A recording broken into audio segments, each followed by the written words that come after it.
দেখতে দেখতে আমরা ইউনিট 1 শেষ করে ইউনিট 2 গদ্যাংশ আলোচনা শুরু করেছি। আজকের ক্লাস সংখ্যা 11 এবং বঙ্কিমচন্দ্র চট্টোপাধ্যায়ের ফুলের বিবাহের দ্বিতীয় পর্বের আলোচনা। আমরা অবশ্যই প্রথম পর্বের আলোচনার পরিপ্রেক্ষিতেই এই অংশটুকু আলোচনা করব। তার আগে তোমাদের বলি, এই আলোচনা দেখার আগে অবশ্যই প্রথম পর্বের অংশটুকু দেখে নেবে, তবেই এই আলোচনায় তোমরা উপকৃত হবে। আশা রাখছি তোমরা সেই প্রথম ভিডিও দেখে নেবে। প্রথম ভিডিও থেকে আমরা জেনেছি বঙ্কিমচন্দ্র চট্টোপাধ্যায়ের এই প্রবন্ধটি কমলাকান্তের দপ্তর থেকে নেওয়া হয়েছে। কমলাকান্তের দপ্তর, এটি একটি প্রবন্ধ গ্রন্থ সংকলন, এটি তার শ্রেষ্ঠ কীর্তি। এখানে পয়লা বৈশাখ নসিবাবুর বাগানে মল্লিকা ফুলের বিবাহের অনুষ্ঠান দেখেছে মল্লিকার সঙ্গে গোলাপলাল গঙ্গোপাধ্যায়ের বিয়ে। গোলাপলাল গঙ্গোপাধ্যায়ের সঙ্গে বিয়ে। এই বিবাহের অনুষ্ঠানে স্থির হওয়ার পরে গোধূলি লগ্নে বিবাহের যাত্রা করেছে। তখন বাতাস না আসায় কমলাকান্ত চক্রবর্তী নিজেই মল্লিকাপুরে তাদেরকে নিয়ে গেছে এবং অনেক বরযাত্রী তাদের সঙ্গে গিয়েছে। এই অংশটুকু আমরা জেনেছি প্রথম পর্বের আলোচনায়। দ্বিতীয় পর্বে দেখি, সেখানে দেখিলাম কন্যাকুল সকল ভগিনী আহ্লাদে ঘোমটা খুলিয়া মুখ ফুটাইয়া পরিমল ছুটাইয়া সুখের হাসি হাসিতেছে। সেখানে বলতে মল্লিকা সদনের কথা বলা হয়েছে, মল্লিকাপুরের কথা অর্থাৎ মল্লিকাদের বাড়ির কথা বলা হয়েছে, যেখানে কমলাকান্ত চক্রবর্তী বরকে নিয়ে চলে গিয়েছেন। সেখানে কন্যার বংশ, কন্যাকুল বলতে কন্যার বংশ, কন্যার সকল ভগ্নী বোন সবাই আহ্লাদে আটখানা হয়ে ঘোমটা খুলে মুখ ফুটে পরিমল ছুটে সুখে যেন হাসি হই হুল্লোড় করছে। দেখিলাম পাতায় পাতায় জোড়াজড়ি গন্ধের ভাণ্ডারে ছড়াছড়ি পড়িয়া গিয়াছে, রূপের ভারে সকল ভাঙ্গিয়া পড়িতেছে। যুথি মালতী বকুল রজনীগন্ধা প্রভৃতি এওগণ স্ত্রী আচার করিয়া বরণ করিল। দেখুন, চারিদিক যেন আনন্দে উৎফুল্ল হয়ে উঠেছে এবং এওগণ যুথি মালতী বকুল রজনীগন্ধা, এই যে ছোট ছোট ফুলগুলো, এরা যেন সধবার বেশে, সধবা এওগণ মানে হচ্ছে সধবা, যাদের স্বামী রয়েছে, তারা এসে বিভিন্ন ধরনের স্ত্রী আচরণ করে বরকে বরণ করলো। দেখিলাম পুরোহিত উপস্থিত আছে। সেখানে তিনি গিয়ে দেখলেন পুরোহিত উপস্থিত আছে, যাকে আমরা ব্রাহ্মণ বলে থাকি, যা বিবাহের অনুষ্ঠানটা সম্পন্ন করে। সেই পুরোহিত সেখানে এসে উপস্থিত আছে। নসিবাবুর নবম বর্ষীয়া কন্যা জীবন্ত কুসুম রূপিণী কুসুমলতা সুশ্রুতা লইয়া দাঁড়াইয়া আছে। তাহলে আমরা পুরোহিত হিসাবে কাকে পাচ্ছি? পুরোহিত হিসাবে সেই নসিবাবুর কন্যা, নাম কি? কুসুমলতা। কি নাম? কুসুমলতা। তাকে কি হিসাবে কি বলা হয়েছে, কার সঙ্গে তুলনা করা হয়েছে? কুসুম রূপিণী। কুসুম মানে ফুল, ফুলের মতো ফুল রূপে তাকে কল্পনা করা হয়েছে। তার বয়স কত? 9 বছর। তার বয়স 9 বছর। এই 9 বছর বয়সী কুসুমলতা পুরোহিত হিসাবে সেখানে উপস্থিত হয়েছে, সেটিও কমলাকান্ত চক্রবর্তী লক্ষ্য করেছেন। কন্যাকর্তা কন্যা সম্পাদন করিলেন। পুরোহিত মহাশয় দুইজনকে এক সুতায় গাঁথিয়া গাঁটছড়া বাঁধিয়া দিলেন। সেখানে কন্যাকর্তা কন্যাকে সম্প্রদান করেছেন এবং পুরোহিত মহাশয় অর্থাৎ কুসুমলতা দুইজনকে এক সুতায় গেথে গাঁটছড়া অর্থাৎ বন্ধনে আবদ্ধ করে দিলেন।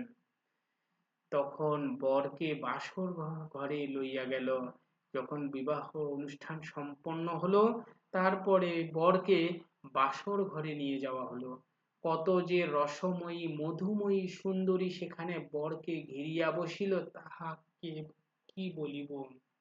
অর্থাৎ বরকে কেন্দ্র করে অনেক মধুময়ী সুন্দরী রমণীরা তাকে ঘিরে বসলো, তাহা কি বলিব, অর্থাৎ ভাষায় প্রকাশ করতে পারেননি।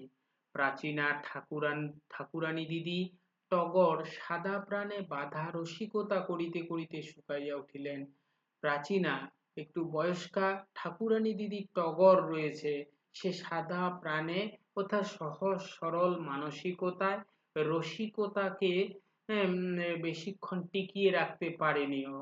খুব তাড়াতাড়ি শুকিয়ে যায়, অর্থাৎ শেষ হয়ে যায়। রঙ্গনের রাঙ্গামুখে হাসি ধরে না, রঙ্গন ফুলের রাঙ্গামুখে যেন হাসি আর আটকে থাকে না। জুঁই কন্যের সই, এটা খুবই ইম্পর্টেন্ট প্রশ্ন আসে। জুঁই ফুল কন্যের সই বা সখী ছিল, সখীর নাম জুঁই, বানানটা এরকমও হয়ে থাকে। আবার এটা যেহেতু বইয়ে রয়েছে, এই বানানটা লিখলেও অসুবিধে নেই। সই, সে ছিল সখী। কর্ণের কাছে গিয়া শুইল, রজনীগন্ধাকে বর তারকা রাক্ষসী বলিয়া তামাশা করিল। রজনীগন্ধাকে দেখতে যেন যেমন বড়, তাই তারকা রাক্ষসীর সঙ্গে তাকে তুলনা করেছে বর। বকুল একে বালিকা, তাকে যত গুণ তত রূপ নহে, এক কোণে গিয়া চুপ করিয়া বসিয়া রহিল। এদিকে বকুলের গুণ রয়েছে ঠিকই, কিন্তু রূপ নেই, এর জন্য সে চুপ করে একটা কোণে গিয়ে বসে রইল। আর ঝুমকা ফুল বড় মানুষের গৃহিণীর মতো মোটা মাগি নীল শাড়ি ছড়াইয়া জমকাইয়া বসিল। আর অন্যদিকে যে ঝুমকা ফুল, সে অভিজাত বা গৃহস্থ গৃহিণীর মতো চারিদিকে শাড়ি ছড়িয়ে জমিয়ে বসলো। তখন কমল কাকা, ওঠ বাড়ি যাই, রাত হয়েছে, ও কি ঢুলে পড়লে যে। কুসুমলতা এই কথা বলিয়া আমার গা ঠেলিতেছিল, চমকাইয়া দেখিলাম কিছুই নাই। ঠিক এই সময়ে যখন বাসর ঘরে বরকে নিয়ে সকলেই হাসি ঠাট্টা করছে, এক উৎফুল্ল আনন্দময় পরিবেশ রয়েছে, তখনই কমল কাকা বলে কুসুমলতা কমলাকান্ত চক্রবর্তীকে ডাক দিয়েছে এবং তাকে রাত হয়েছে বলে জানায়। এবং কুসুমলতা এই কথা যখন বলে তার গা ঠেলছিল, চমক ভাঙতেই তার মনে পড়ে, তার কিছুই মনে পড়ে না, সে কিছুই নাই, অর্থাৎ কিছুই দেখলো না। সেই পুষ্প বাসর কোথায় মিশিল, পুষ্প বাসর, এই যে পুষ্পের বাসর ঘর ছিল বরকে নিয়ে, যে এত আনন্দ উৎফুল্লময় পরিবেশ, সেটা কোথায় মিশে গেল। মনে করিলাম সংসার অনিত্যই বটে, অবশ্যই মনে মনে সে ভাবলো সংসার অনিত্যই, অর্থাৎ কোনো স্থির নেই, কোনো স্থির নেই, অনিত্য, চলমান, এই আছে এই নাই। সে রম্য বাসর কোথায় গেল, রম্য মানে আনন্দমুখর, বাসর কোথায় গেল। সেই হাস্যমুখী শুভ্র স্মিত সুধাময়ী পুষ্প সুন্দরী সকল কোথায় গেল। হাস্যমুখী মানে সদা হাসি হাসি মুখ, যেমন এখানে রঙ্গনের মুখের কথা বলা হয়েছে। শুভ্র স্মিত সুধাময়ী, শুভ্র মানে সাদা, স্মিত মানে উৎফুল্ল, সুধা মানে মিষ্টিমুখী, যে পুষ্প মানে ফুল সুন্দরী গুলো রয়েছে, এগুলোও কোথায় হারিয়ে গেল, সেই প্রশ্ন কমলাকান্ত বলে করেছে। যেখানে যা সব যাইবে সেইখানে, স্মৃতির দর্পণ তলে ভূত সাগর গর্বে, পরক্ষণে তার উপলব্ধি হয়েছে যেখানে সব যাইবে, এই পৃথিবীর সবকিছুই যেখানে গিয়ে ধ্বংস হয়, আর শুধু রয় স্মৃতির দর্পণ তলে, আর শুধু স্মৃতিটুকু টিকে থাকে, সেই ভূত সাগর গর্ভে, অর্থাৎ এই অতল সমুদ্রেই সমস্ত কিছুই যেন ধ্বংস হয়ে গেছে। যেখানে রাজা প্রজা পর্বত সমুদ্র গ্রহ নক্ষত্রাদি গিয়াছে বা যাইবে, সেইখানে ধ্বংসপুরে, অর্থাৎ যত কিছু সে উপলব্ধি করেছে সবকিছুই কোথায় চলে গেছে, ধ্বংসপুরে চলে গেছে। এই বিবাহের ন্যায় সব শূন্যে মিলাইবে, এই বিবাহ যেমন হঠাৎ করে মিলিয়ে গেছে, ঠিক তেমনি পৃথিবীর সমস্ত কিছুই যেন শূন্যে মিলে যাবে, বাতাসে গলে যাবে, কেবল থাকবে কি ভোগ না, ভোগ্য না থাকিলে ভোগ থাকিতে পারে না। আবার এটাও বলেছে সে ভোগ না থাকলে ভোগ্যও তো থাকতে পারে না, তবে কি স্মৃতি? আবার এটাও মনে হচ্ছে যে তাহলে কি শুধুই স্মৃতি টিকে থাকে? কুসুম বলিল, ওঠ না, কি করছো? আমি বলিলাম, দূর পাগলি, আমি বিয়ে দিচ্ছিলাম। তখন কুসুমলতার তাড়নায় সে যখন উঠতে গিয়েছিল, তখন জানায় সে সেখানে আসলে বিয়ে দিচ্ছিল। কুসুম ঘেঁষে এসে হেসে হেসে কাছে দাঁড়াইয়া আদর করিয়া জিজ্ঞাসা করিল, কার বিয়ে কাকা? আমি বলিলাম, ফুলের বিয়ে। ওহ পোড়া কপাল ফুলের! আমি বলি কি, আমিও যে এই ফুলের বিয়ে দিয়েছি। কই, এই যে মালা গাঁথিয়াছি, দেখিলাম সেই মালায় আমার বরকন্যা রহিয়াছে। যে মালা কুসুমলতা গেঁথেছে, সেই মালায় কমলাকান্ত চক্রবর্তীর বরকন্যা রয়েছে। এখানে বর বলতে গোলাপের কথা বলা হয়েছে, অর্থাৎ গোলাপ ফুলও সেখানে রয়েছে, এবং কন্যা বলতে মল্লিকার কথাও বলা হয়েছে। এই আমার বরকন্যা হলো গোলাপ এবং মল্লিকা। তাহলে আমরা যে দুই ক্লাস অনুসারে ফুলের বিবাহ পাঠ্যাংশটি আলোচনা করলাম, তাতে এক কথায় জানা গেল মল্লিকা এবং গোলাপলাল গঙ্গোপাধ্যায়ের বিয়ের কথা বঙ্কিমচন্দ্র চট্টোপাধ্যায় এখানে বলেছে। আসলে এই ফুলের বিবাহের আড়ালে বাঙালি সমাজের বৈবাহিক অনুষ্ঠানের বাস্তবতাকে খুব সূক্ষ্মভাবে তুলে ধরেছেন। সেই কথাই তিনি আসলে পরোক্ষভাবে আমাদের জানাতে চেয়েছে। পাঠবোধ অংশ থেকে আমরা তার একটা হিংস পাবো। দেখো, পাঠবোধ, যথার্থ ব্যঙ্গ রচনার আড়ালে থাকে সমাজবোধ। অবশ্যই যথার্থ যে ব্যঙ্গ রচনাগুলো লেখে সাহিত্যিকরা, তার আড়ালে সমাজবোধ থাকে, অর্থাৎ সমাজেরই কথা থাকে।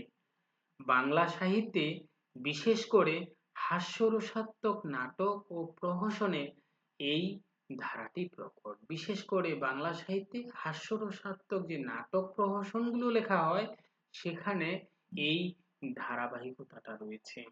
নাটক বলতে সংলাপে লেখা যে গদ্য, নাটক প্রহসন, এটি একটি নাটকে, কিন্তু সেখানে ব্যঙ্গ বিদ্রুপে সমাজের বিকৃত রূপগুলোকে তুলে ধরা হয়ে থাকে। আমরা মধুসূদনের বঙ্গভাষা আলোচনা করতে গিয়ে বলেছি, একই কি বলে সভ্যতা এবং বুড়ো শালিকের ঘাড়েরও তার রচনা দুটি প্রহসন, সেখানে ব্যঙ্গ বিদ্রুপ করে সমাজকে সমাজের বিকৃতকে তুলে ধরা হয়েছে। বাংলা লঘু রসাত্মক নিবন্ধ সাহিত্যের ধারাটিও ঈর্ষণীয়।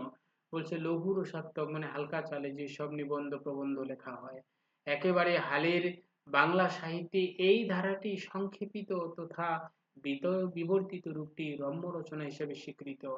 ফুলের বিবাহ পাঠ করার পর এই রচনার প্রচ্ছন্ন ইঙ্গিতটি আমাদের বুঝে নিতে অসুবিধা হয় না। অর্থাৎ দেখা যায় যে ফুলের বিবাহ যখনই আলোচনা করি বা পড়ি, তখনই বোঝা যায় যে সত্যি সত্যি তিনি ফুলের বিবাহের কথা বলেননি, আসলে এর মাধ্যমে অন্য কিছু বলতে চেয়েছে। সেই ইঙ্গিতটা আমরা পড়তে পড়তেই পেয়ে যাই, সেটা বুঝতে অসুবিধে হয় না। ফুলের বিয়ে উপলক্ষে একত্রিত ফুল ও কীটপতঙ্গের ছায়ার নিচে কার্যত লুকিয়ে রয়েছে বাঙালির বিবাহ অনুষ্ঠানে সমবেত বিভিন্ন চরিত্র এবং তাদের কার্যকলাপ। আমরা পেয়েছি যে ফুলের বিবাহে উপলক্ষে একত্রিত যে কয়েকটা ফুল কীটপতঙ্গের উল্লেখ রয়েছে, তার আড়ালে বাঙালি বিবাহ অনুষ্ঠানের সমবেত চরিত্র এবং তাদের কার্যকলাপগুলোকে তুলে ধরা হয়েছে। তাদের কার্যকলাপগুলোকেই তুলে ধরা হয়েছে। আমরা দেখেছি শুরুতে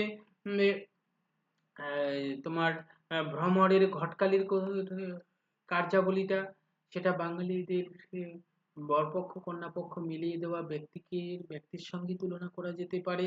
কিংবা ফুলের বিবাহ করতে গিয়ে, মল্লিকার বিবাহের আয়োজন করতে গিয়ে যে সব সম্পর্ক এসেছে, স্থির হয়নি, তার ব্যবস্থাপনা, পাশাপাশি গোলাপের সঙ্গে বিয়ে স্থির হওয়ার পরে যে বরযাত্রী বাসর ঘর পর্যন্ত হই হুল্লোড় উৎফুল্ল আনন্দ করা সবই যেন বাঙালি বিবাহের অনুষ্ঠানকে ইঙ্গিত করে। হালকা হাসির নিচে চোখের জল লুকিয়ে রাখার এক নিরাভরণ কৌশল আয়ত্ত করেছেন বঙ্কিমচন্দ্র চট্টোপাধ্যায়। এই রচনায় বিস্ময়কর দিক হলো অদ্ভুত দক্ষতায় বঙ্কিমচন্দ্র ফুলের জগতের উপমায় সম্পূর্ণ রচনাটি সাজিয়েছেন। এক নির্মল রস উপভোগ এই রচনার অন্যতম প্রাপ্তি। অর্থাৎ এই আলোচনার পরিপ্রেক্ষিতে বঙ্কিমচন্দ্র চট্টোপাধ্যায়ের যে একটি সমাজ মনস্কতা লুকিয়ে রয়েছে, অর্থাৎ সমাজকে সে সূক্ষ্মভাবে পর্যবেক্ষণ করেছে বলেই কল্পনার মাধ্যমে ফুলের বিবাহের আড়ালে বাঙালি সমাজের কি করেছে, বাঙালি সমাজের এই বৈবাহিক অনুষ্ঠানের প্রসঙ্গগুলোকে নিখুঁতভাবে তুলে ধরেছে। এটা আমরা সহজেই বুঝতে পেরেছি। এর মাধ্যমে আমরা তাহলে সহজেই বুঝতে পারি বঙ্কিমচন্দ্র চট্টোপাধ্যায়ের এক অসাধারণ কল্পনা শক্তি রয়েছে এবং সমাজ মনস্কতার দক্ষতা রয়েছে। সামাজিক দৃষ্টিভঙ্গিকে সে নিখুঁতভাবে তুলে ধরতে পারে। সাহিত্য সম্রাট বঙ্কিমচন্দ্রের অন্যতম আলোচনা কমলাকান্তের দপ্তরের এই প্রবন্ধটি আসলে একটি সমাজেরই দর্পণ। আমরা এই পর্যন্তই আলোচনা করেছি।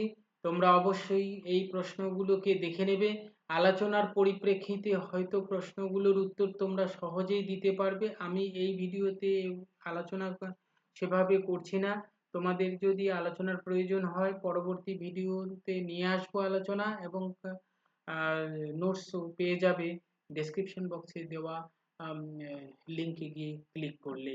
এখানে ঠিক একইভাবে গুরুত্বপূর্ণ একটি প্রশ্ন রয়েছে, ফুলের বিবাহ অবলম্বনে বঙ্কিমচন্দ্র চট্টোপাধ্যায়ের সমাজ মনস্কতার পরিচয় দাও। এতক্ষণ ধরে যে আলোচনা করেছি সেই আলোচনার পরিপ্রেক্ষিতে উত্তর দেওয়ার চেষ্টা করবে। যদি স্ট্যান্ডার্ড মান সম্পন্ন নোটসের প্রয়োজন হয় ডেসক্রিপশন বক্সে দেওয়া লিঙ্কে গিয়ে ক্লিক করবে এবং ওয়েবসাইটে গিয়ে ঘুরে আসবে। আশা করি তোমাদের ভালো লাগবে। তোমরা যদি এই আলোচনায় সমৃদ্ধ হয়ে থাকো অবশ্যই লাইক, কমেন্ট, শেয়ার করে আমাকে উদ্বুদ্ধ করবে এবং চ্যানেলটিকে সাবস্ক্রাইব করে পাশে রাখবে। যদি কোনো পরামর্শ থেকে থাকে তাহলে অবশ্যই কমেন্ট বক্সে লিখে জানাবে। ধন্যবাদ সবাইকে।